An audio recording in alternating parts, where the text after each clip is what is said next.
tout nouveau mot. Il va vous plaire celui-là. Boomer asking. Alors tout nouveau parce qu'il a été dévoilé il y a quelques semaines et il fait sensation, notamment aux États-Unis, d'où il est originaire. Et alors à ton avis, boomer asking? Boomer. C'est sorti en début d'année là, aux États-Unis. Ouais. C'est un phénomène dans une conversation. Ah, j'ai quelqu'un qui pose trop de questions. C'est quelqu'un de plus jeune qui connaît pas des choses plus anciennes. Un mot inventé il y a quelques semaines par Alison Woodbrooks. On apprécie l'accent. Professeur en psychologie à Harvard. Et boomer asking, c'est désormais le mot qu'on utilise pour quelqu'un qui pose une question sans écouter la réponse de l'autre, puisque son seul objectif est de développer sa propre réponse à la même question. Par exemple, salut Fanny, t'as passé un bon week-end? Là, tu peux me raconter n'importe quoi, je m'en branle, je t'écoute absolument pas. Mon seul intérêt, c'est d'arriver à... Non, parce que moi, ce week-end, j'ai fait ceci, j'ai fait cela, machin. Et ne me regarde pas comme ça, je sais très bien à qui tu penses. Non. Ah oui, aussi. Ouais. Bah, il y en a plein, la liste est longue. Boomer asking. Asking, c'est donc le fait de poser la question, ça tu l'avais.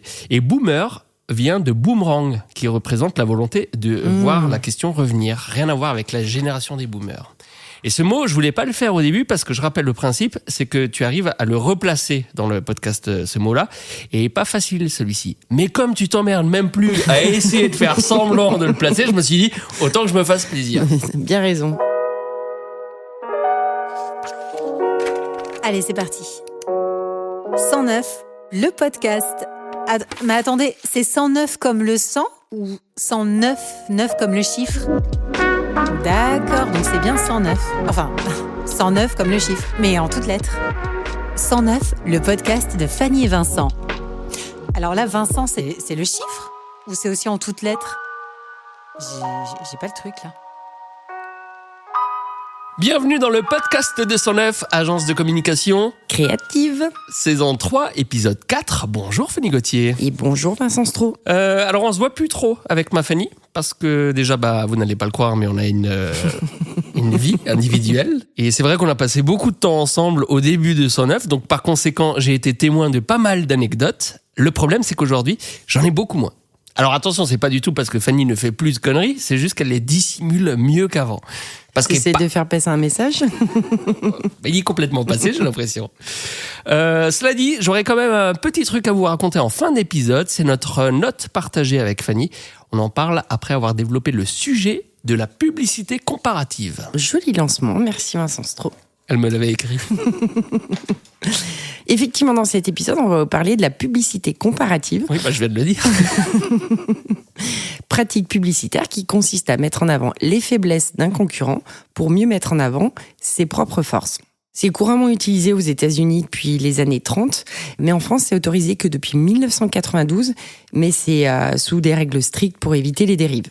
Et dans les marques qui adorent utiliser cette technique, on retrouve deux géants du fast-food.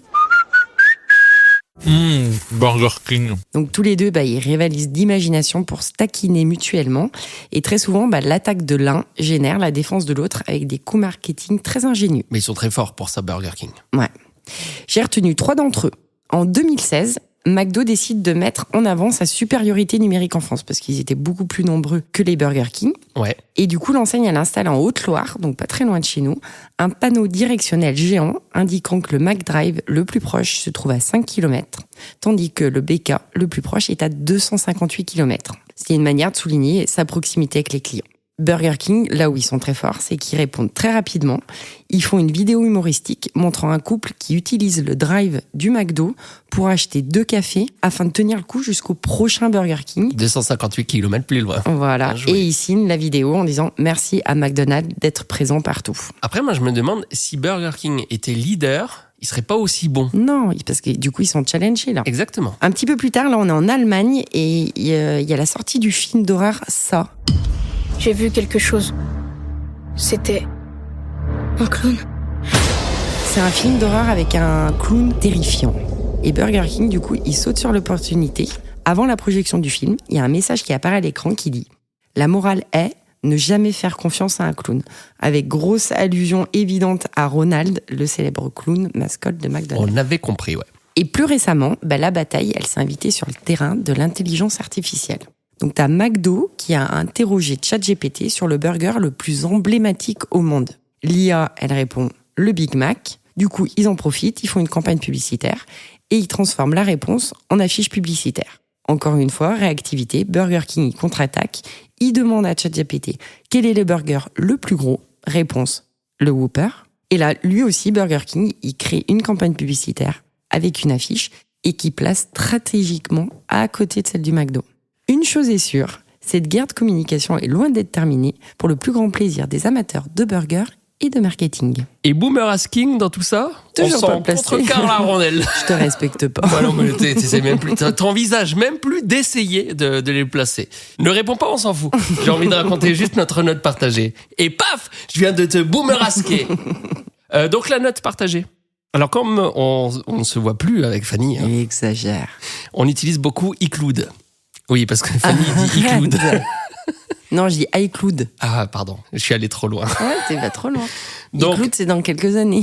On a notre note partagée dans le futur iCloud. Et c'est une note sur laquelle on s'amuse à rajouter des métaphores qui nous servent à qualifier les gens pas très futés que l'on rencontre. Et l'une des plus courantes, c'est « Ah bah lui, c'est pas le pingouin qui glisse le plus loin sur la banquise ». C'est pas la plus connue pour moi. La plus connue, c'est pas le couteau plus aiguisé du tiroir. Et celle de la truite, je l'ai plus... C'est pas la truite la plus oxygénée de la Du rivière. ruisseau. Ah, moi j'en ai une, mais je suis pas sûr qu'on puisse la mettre celle-là dans le podcast. C'est pas le prêtre le plus proche de l'école. Oh, ouais. On la met pas, hein. Non. Moi, j'aime bien c'est pas le castor le plus utile du barrage. j'allais le dire. Parce qu'elles sont pas trop connues, celles-ci. Et si de votre côté, vous en avez pour compléter notre liste partagée sur iCloud aujourd'hui, mais iCloud demain, il faut nous les envoyer. Et là, t'as envie de faire quoi? Ne réponds pas. Parce que moi, j'ai envie de mettre les trompettes. Boomer Asking.